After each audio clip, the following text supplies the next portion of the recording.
and Lala family. நரி மற்றும் திராட்சை. கடை ஒரு பெரிய பசுமையான காட்டில் ஒரு நரி வாழ்ந்து வந்தது. அந்த நரி ரொம்பவே சுறுசுறுப்பானது.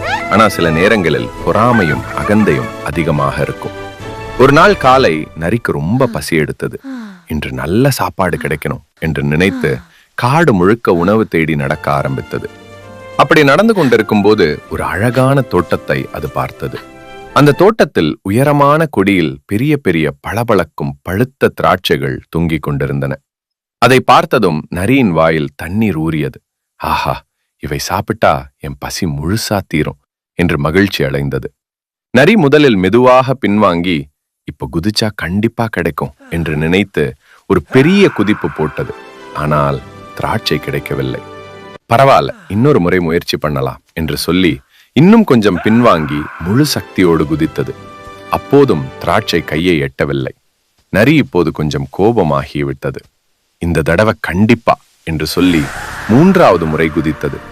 ஆனால் திராட்சை மிகவும் உயரத்தில் இருந்ததால் எவ்வளவு முயற்சி செய்தாலும் நரிக்கு அது கிடைக்கவே இல்லை. சில நேரம் கழித்து நரி மிகவும் சோர்ந்து போனது. குதித்ததால் உடம்பும் வலித்தது, மனசும் வருத்தமாக இருந்தது. அப்போது நரி சுற்றி பார்த்து யாராவது தன்னை பார்த்து சிரிப்பார்களோ என்று பயந்தது. உடனே அது தன்னிடம் தானே சொன்னது, சி, இந்த திராட்சை எல்லாம் கண்டிப்பா புளிப்பாதான் இருக்கும். இதை சாப்பிட்டா வயிறு வலிக்கும்.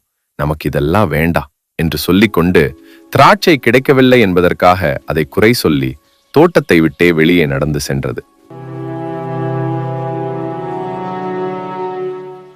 இந்த கதையிலிருந்து நாம் முயற்சி பண்ணாமலே கிடைக்கலன்னு குறை சொல்லக்கூடாது என்று தெரிந்து கொண்டோம். மீண்டும் ஒரு நல்ல கதையில் சந்திப்போம். Bye bye. ஹலோ கட்டீஸ், உங்களுக்கு வீடியோ பிடிச்சிருந்தா லைக் பண்ணுங்க, சப்ஸ்கிரைப் பண்ணுங்க and ஷேர் பண்ணுங்க. Bye bye.